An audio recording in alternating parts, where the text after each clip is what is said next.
నమస్కారం షణ్ముఖ టీవీకి స్వాగతం. ముందుగా ముఖ్యాంశాలు.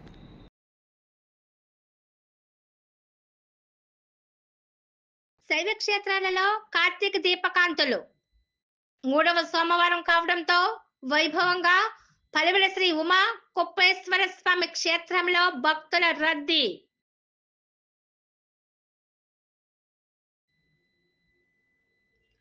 ప్రతి అర్జీని త్వరితగతిని పరిష్కరించాలి. జిల్లా కలెక్టర్ శర్మ హొసగలి అధికారులకు ఆదేశం.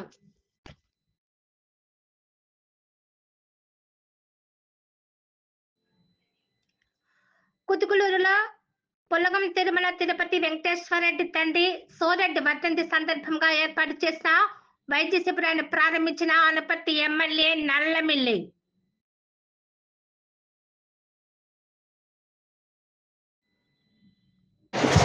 జరుగుతున్నటువంటి కోటి సంతకాల సేకరణ కార్యక్రమానికి మరి ఈ కార్యక్రమంలో పాల్గొనండి మండల కన్వీనర్ భారతీయ కాపు సేన రాష్ట్ర యూత్ అధ్యక్షులుగా మరియు కాకినాడ జిల్లా ఇన్ఛార్జిగా గండిపల్లి మండలం ఉప్పలపాడు పామ సూరిబాబును నియమించినట్లు వ్యవస్థాపక అధ్యక్షులు కాలువ వెంకటేశ్వరరావు తెలిపారు.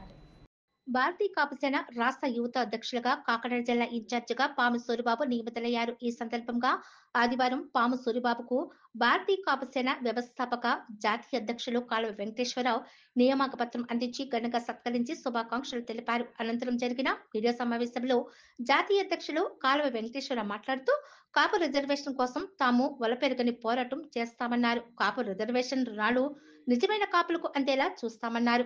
భారతీయ కాపు సేనకు గ్రామ స్థాయి నుంచి రాష్ట్ర స్థాయి వరకు కమిటీలు ఉన్నాయన్నారు. రాష్ట్రంలో కాపు కళ్యాణ మండపాలు, కమ్యూనిటీ హాల్ కోసం కూటమి ప్రభుత్వంతో మాట్లాడి వాటిని సాధిస్తామన్నారు. కాపు జాతి అభివృద్ధి కోసమే తమ పోరాటం అన్నారు. రాష్ట్రంలో 175 నియోజకవర్గాలలో ఎమ్మెల్యేలకు వినతి పత్రం అందిస్తామన్నారు. నిరుపేదల కాపులకు ఫలాలు అందించేందుకు తమ పోరాటం చేస్తున్నామన్నారు. ఈ కార్యక్రమంలో జాతీయ మహిళా అధ్యక్షురాలు వన్నమరెడ్డి భవానీ, భారతీయ కాపు సేన క్రమశిక్షణ మరియు ప్రోటోకాల్ రాష్ట్ర మీడియా అధ్యక్షులు సాలిపల్లి శివాజీ, భారతీయ కాపు సేన జాతీయ సలహాదారులు సైతం నాగేశ్వరరావు, రాష్ట్ర లీగల్ సెల్ చైర్మన్ కొల శ్రీహరిరావు, రాష్ట్ర యూత్ కార్యదర్శి మండల వరుణ్ కుమార్, రాష్ట్ర అధికార ప్రతినిధులు ముప్పన రత్నం, సుంకర గణేష్ కుమార్, పశ్చిమ గోదావరి జిల్లా మహిళా అధ్యక్షురాలు నార్ని వాణి, పిఠాపురం మండలం యూత్ ప్రెసిడెంట్ గాది శ్రీసాయి శివదుర్గ, అలపతి నియోజకవర్గం యూత్ అధ్యక్షులు ఎరంశెట్టి శ్రీనివాసు తదితరులు పాల్గొన్నారు. స్థాపించి రిజర్వేషన్ కోసం నా యొక్క ఉద్యమాన్ని స్టార్ట్ చేశాను. ఈరోజు ఈ ఉద్యమంలో ప్రతి ఎమ్మెల్యే ఎవరైతే శాసనసభ్యులు ఉన్నారో 175 మంది శాసనసభ్యులు వినతిపత్రం రూపంలో నేను రిజర్వేషన్ మీద ఉద్యమం స్టార్ట్ చేశాను. దీంట్లో రిజర్వేషన్ ఉద్యమంలో భాగంగా కాపు కార్పొరేషన్లో, అదేవిధంగా విదేశీ విద్య, కాపు కళ్యాణ మండపాలు, కాపు కమ్యూనిటీ హాల్స్ మీద ప్రతి శాసనసభ్యుడికి వినతిపత్ర రూపంలో మేము ఇవ్వడం జరుగుతుంది. అదేవిధంగా 25 మంది పార్లమెంటు సభ్యులకు, 11 మంది రాజ్యసభ సభ్యులకు కూడా మేము వినతిపత్ర రూపంలో మా యొక్క ఉద్యమాన్ని ఆ ఉద్యమంలో భాగంగా ఈరోజు భారతీయ కాపు సేన రాష్ట్ర యువత అధ్యక్షుడిగా పాము సూరిబాబు గారిని, అదేవిధంగా కాకినాడ జిల్లా ఇన్ఛార్జి కూడా సూరిబాబు గారిని నియమించడం జరిగింది.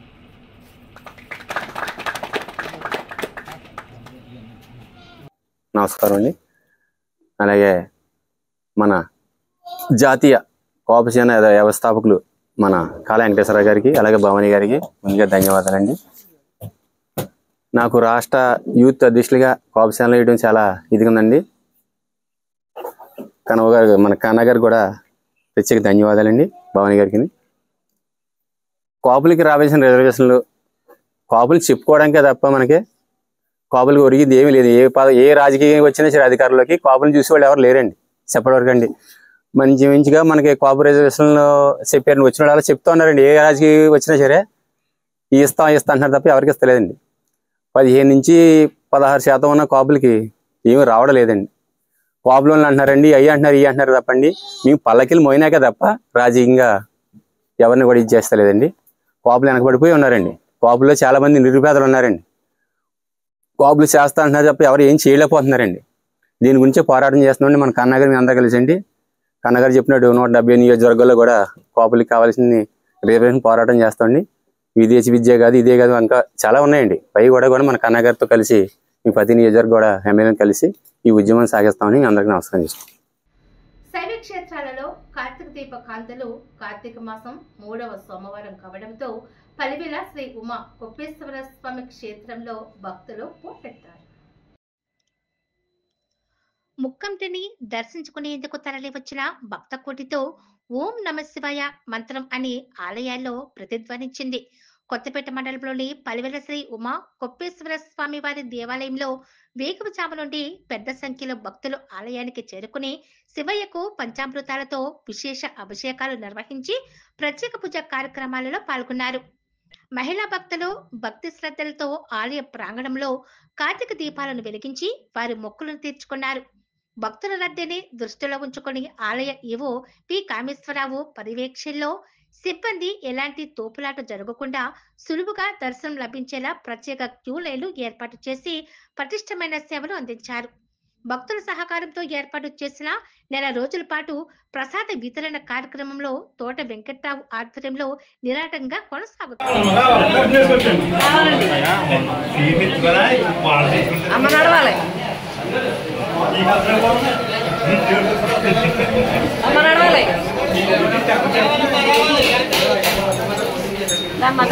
రావా తల్లి, మీరు కబాబా నడితే వెనకాల ముందుకు వస్తారు. రావాలండి అమ్మ, రావాలి తల్లి, వెనక్కి తిరగండి అమ్మ, జారిపోతారు.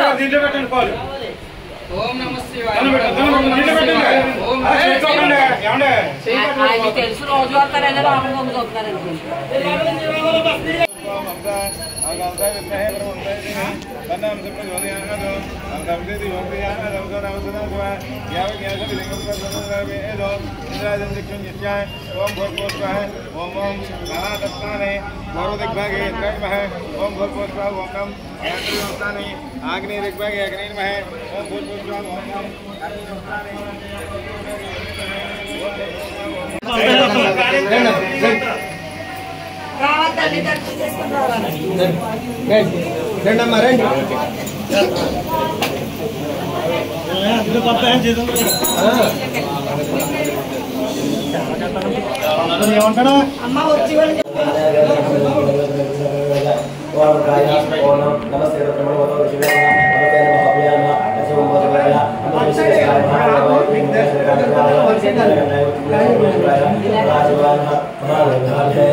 అమ్మ రావాలండి, అమ్మ రండి, జరగాలి.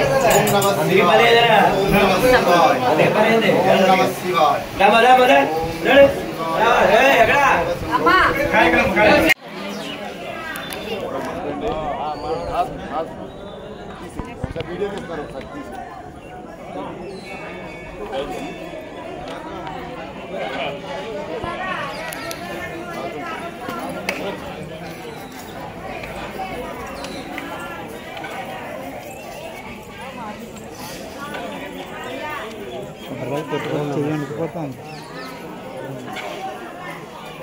అనపర్తి నియోజకవర్గం బిక్కోవల మండలం తొస్సుపూడి గ్రామంలో మెడికల్ కళాశాల ప్రైవేటీకరణను నిరసిస్తూ కోటి సంతకాల సేకరణ రచ్చబండ కార్యక్రమాన్ని అనపర్తి మాజీ శాసనసభ్యులు సత్తి సూనారెడ్డి నిర్వహించారు. ఈ సందర్భంగా ఆయన మాట్లాడుతూ నిరుపేదలకు వైద్యం విద్యను అందుబాటులో ఉంచే విధంగా చూడాలని తెలిపారు. వైద్య కళాశాలను ప్రైవేటీకరణ చేస్తే నిరుపేదలకు వైద్యం రెండు అందని ద్రాక్షగా ఉండిపోతుందన్నారు. ప్రతి ఒక్కరూ స్వచ్ఛందంగా వచ్చి సంతకాల సేకరణలో పాల్గొనాలన్నారు. ఈ కార్యక్రమంలో పోతుల వరప్రసాదరెడ్డి, బిక్కవల మండలం వైఎస్ఆర్సీపీ కన్వీనర్ ద్వారంపూడి వీరి వెంకట రామారెడ్డి, గ్రామ ఉప సర్పంచ్ నల్లమెల్లి త్రినాథ్ రెడ్డి, కర్రి సుబ్బారెడ్డి, ద్వారంపూడి వెంకట సత్యనారాయణ రెడ్డి, తేతలి శేఖర్ రెడ్డి, కర్రి వరలక్ష్మి, గుబ్బల అన్నవరం, విశాఖోటి సుబ్బారావు, పలివెల జార్జి, మళ్ళీ జగ్గిరెడ్డి, చేతల రామారెడ్డి, సిహెచ్ చాకన్య, మేటపాటి వెంకటకృష్ణారెడ్డి తదితరులు పాల్గొన్నారు. జరుగుతున్నటువంటి కోటి సంతకాల సేకరణ కార్యక్రమానికి మరి ఈ కార్యక్రమంలో పాల్గొన్నటువంటి మండల కన్వీనర్ బుజ్జి గారికి, అదేవిధంగా గ్రామ కన్వీనర్ బాబీ గారికి,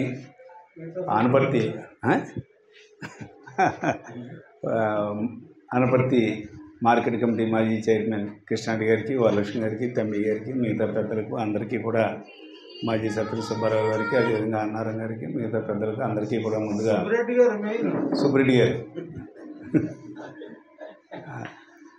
అందరికీ కూడా ముందుగా నా హృదయపూర్వక నమస్కారాలు తెలియజేస్తూ, ఇక్కడికి మన గ్రామానికి సంబంధించిన ముఖ్యులు అందరూ కూడా ఇచ్చేశారు. ఈ విషయాలన్నీ కూడా మనకు తెలిసినవి అయినా కూడా ఒకసారి గుర్తు చేయడానికంటే మనకి వీళ్ళకి ఉన్న తేడా కూడా ఒకసారి గుర్తు చేద్దామనే ఉద్దేశంతో ఈ రోజున ఈ కార్యక్రమం ఏర్పాటు చేయడమైంది. ఈ కూటమి ప్రభుత్వం వచ్చిన తర్వాత అన్నీ కూడా ఒక్కొక్కటి రద్దు చేస్తూనే పోతూనే తప్ప కొత్తగా పెట్టింది ఏదీ లేదు. ముఖ్యంగా వాళ్ళు వచ్చిన తర్వాత ఇంటింటికి రేషన్ కూడా మరి రద్దు చేయడం జరిగింది. ఇప్పుడు రేషన్ కావాలంటే వాళ్ళందరూ కూడా ఏదో పని మానేసి వెళ్ళాలి, లేదంటే ముసలోళ్ళకి అయితే చాలా ఇబ్బందిగా ఉంది. గతంలో అయితే సెంటర్కి వచ్చేస్తే ఎవరి ద్వారా తీసుకుంటాం జరిగేది. ఇప్పుడు ఆ పద్ధతి లేదు. అదేవిధంగా మరి గతంలో బీసీ, ఎస్సీ, మైనార్టీలకు సంబంధించి సంవత్సరానికి 18,750 రూపాయలు మహిళలకు ఇచ్చేవారు. ఇప్పుడు అది ఏదీ లేదు. చంద్రబాబు నాయుడు ఎలక్షన్ ముందు 1500 ఇస్తాం ప్రతి మహిళకి కూడాను అని చెప్పడం జరిగింది. అది లేదు. నెలకి అది లేదు. పెన్షన్ 60 సంవత్సరాలు నిండిన వాళ్ళందరికీ కూడా మనం పెన్షన్ ఇచ్చేవాళ్ళం. వాళ్ళేమో 50 సంవత్సరాలు నిండితే నేను పెన్షన్ అన్నారు. 50 సంవత్సరాలు నిండితే కాదు కదా, ఈ సంవత్సరం నుంచి కూడా 60 సంవత్సరాలు నిండిన వాళ్ళు కూడా కొత్తగా ఎవరికి పెన్షన్ ఇవ్వలేదు.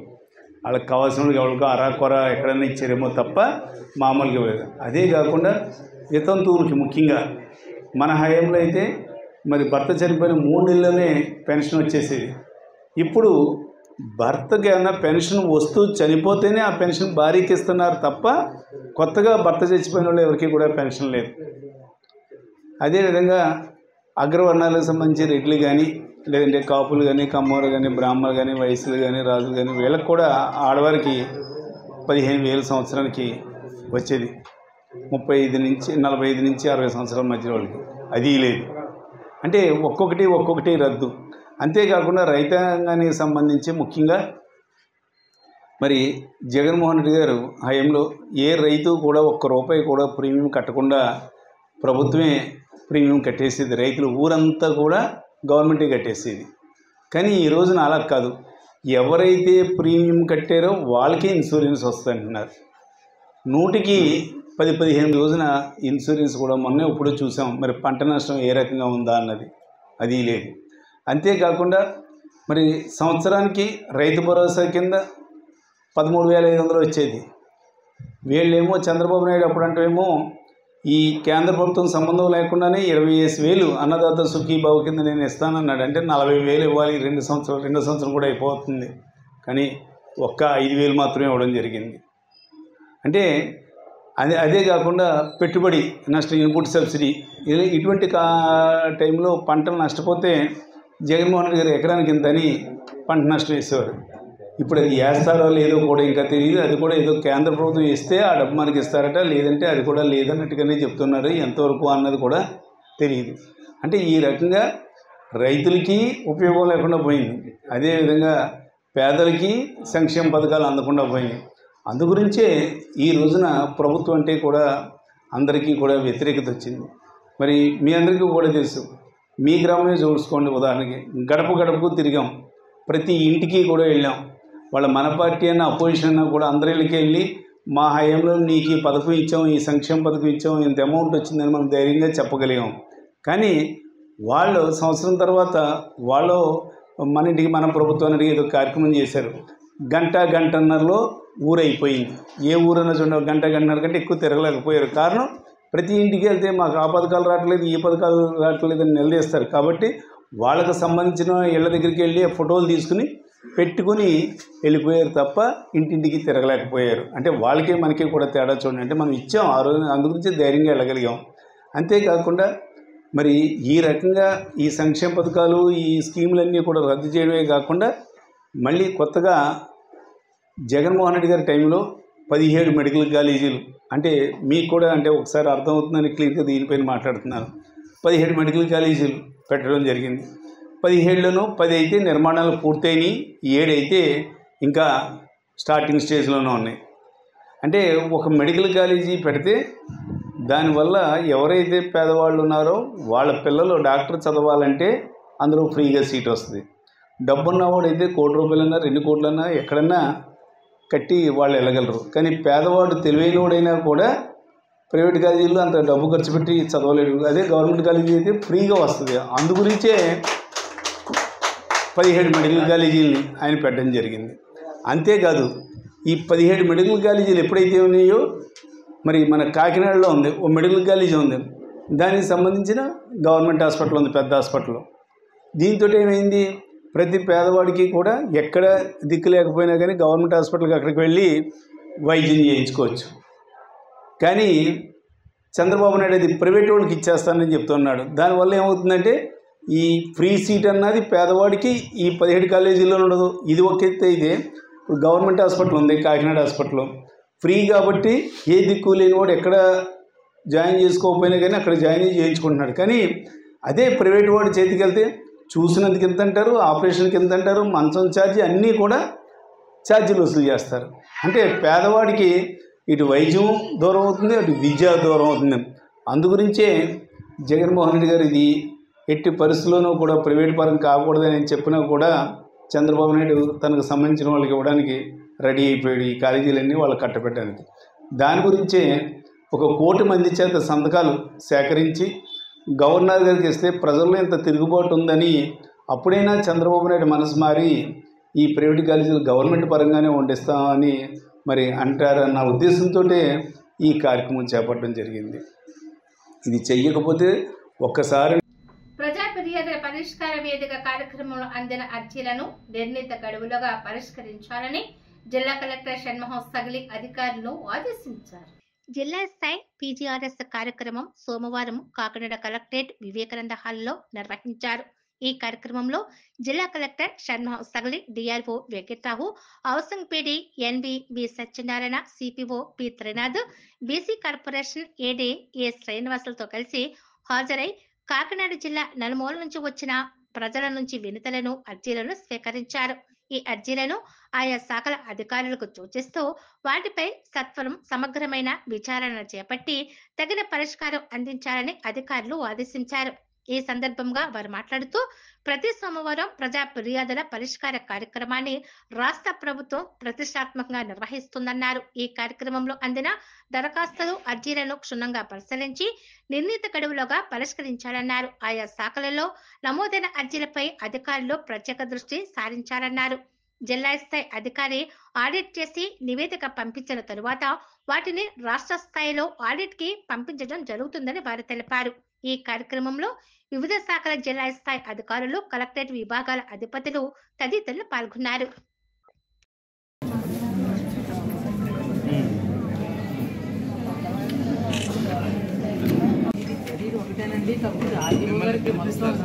పిలిపించి కూర్చుంటారు. దగ్గర ఉండి ఎక్స్ప్లెయిన్ చేయాలి.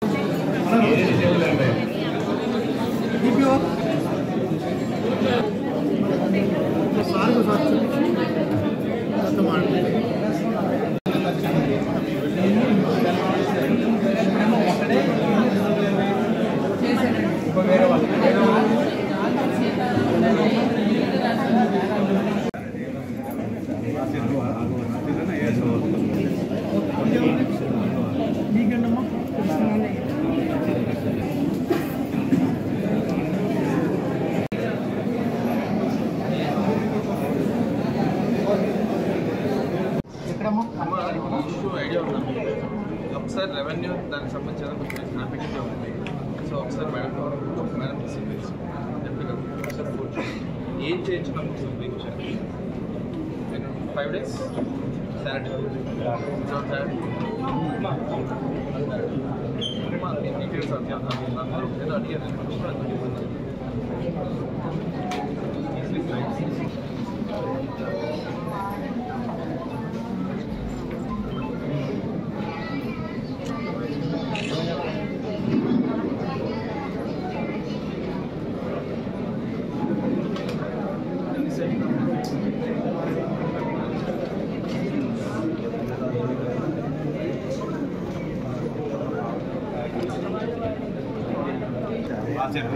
రాజులను వేస్తున్నాం. నీకేంటమ్మా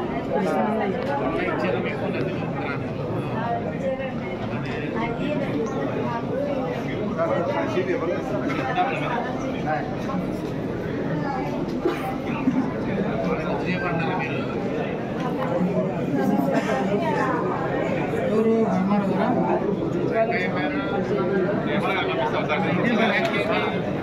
గొల్లల మామిడాడలో వెలిసిన శ్రీ మణికంఠ స్వామి దేవస్థానంలో వారాహి అమ్మవారికి పంచమి సందర్భముగా తెల్లవారుజాము నుండి పంచామృత అభిషేకములు, కుంకుమ పూజలు వైభవంగా నిర్వహించారు. కాకినాడ జిల్లా పెదపూడి మండలం గొల్లల మామిడాడ బిక్కువల రోడ్ నందు వెలిసిన శ్రీ మణికంఠ స్వామి వారి దేవస్థానంలో యావత్తు ఉభయ తెలుగు రాష్ట్రాల్లో ప్రాణప్రతిష్ఠ చేయబడిన వారాహి అమ్మగా ప్రసిద్ధి పొందిన వారాహి అమ్మవారికి పంచమి సందర్భంగా తెల్లవారుజాము నుండి విశేషమైన పంచామృత అభిషేకములు, కుంకుమ పూజలు, కాశీవాసి వారాహి మాత ఉపాసకులు, ఆలయ ప్రధాన అర్చకులు మోహిత్ శుక్ల త్రిపాఠిలు మంత్రతంత్రాలతో వైభవంగా నిర్వహించారు. తెల్లవారుజామున మహిళలు, స్వాములు, భక్తులు అమ్మవారి అభిషేకములకు విచ్చేసి అభిషేకాన్ని కన్నులారా దర్శించారు. వారాహి నామస్మరణతో ఆలయ ప్రాంగణమంతా ఆధ్యాత్మిక శోభను సంతరించుకుంది. అమ్మవారి ప్రత్యేక అలంకరణ భక్తులను విశేషంగా ఆకట్టుకుంది. ఈ సందర్భంగా ద్వారంపూడి యువరాజారెడ్డి గురుస్వామి మాట్లాడుతూ, ప్రతి నెలలో వచ్చే కృష్ణ పంచమి, శుక్ల పంచమికి అమ్మవారికి విశేషమైన అభిషేకంలో నిర్వహించడం జరుగుతుందని వారు తెలిపారు. ప్రతి మంగళ, శుక్రవారం, పంచమి, అమావాస్య, పౌర్ణమి తిథులలో అమ్మవారికి విశేషమైన కుంకుమ పూజలు, వివిధ కంకర్యములు, కంద దీపాల పూజలు, గాజుల మాలలు, పసుపు కొమ్మల మాలలు చేయడం జరుగుతుందని తెలిపారు. భక్తులు ఆలయానికి వచ్చేసి ఒక్కసారి అమ్మని దర్శించుకుని మనసులో ఉన్న కోరికను అమ్మకు విన్నవించుకుంటే కన్నులారా దర్శించి సమస్య పరిష్కారం అవుతుందని వారు తెలిపారు.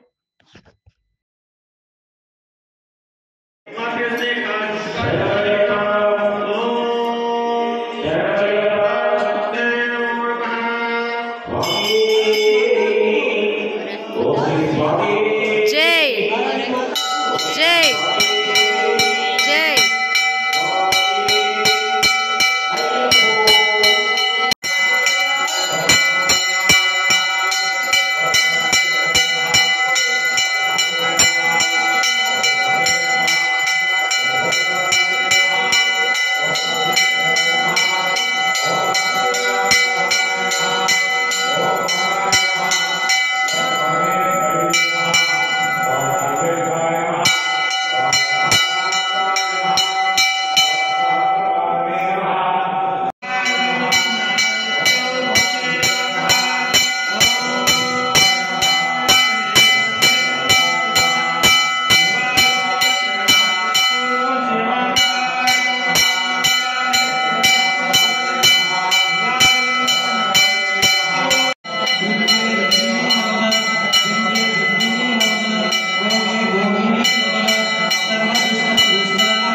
వార్తలు ముగించే ముందు ముఖ్యాంశాలు మరోసారి.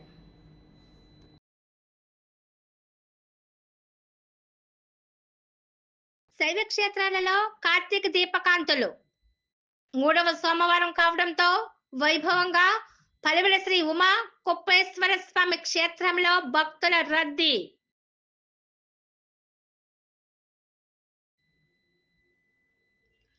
ప్రతి అర్జీని త్వరితగతిని పరిష్కరించాలి. జిల్లా కలెక్టర్ శర్మ హొసగలి అధికారులకు ఆదేశం.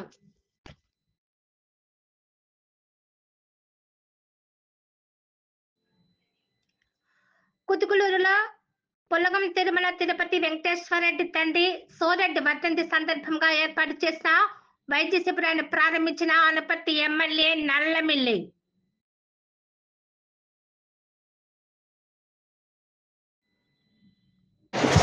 జరుగుతున్నటువంటి కోటి సంతకాల సేకరణ కార్యక్రమానికి మరి ఈ కార్యక్రమంలో పాల్గొనండి మండల కన్వీనర్. ఈ వార్తలు ఇంతటితో సమాప్తం. తిరిగి ప్రసారమయ్యే న్యూస్ లో మరిన్ని తాజా వార్తలతో మళ్ళీ కలుసుకుందాం. అంతవరకు సెలవు. నమస్కారం.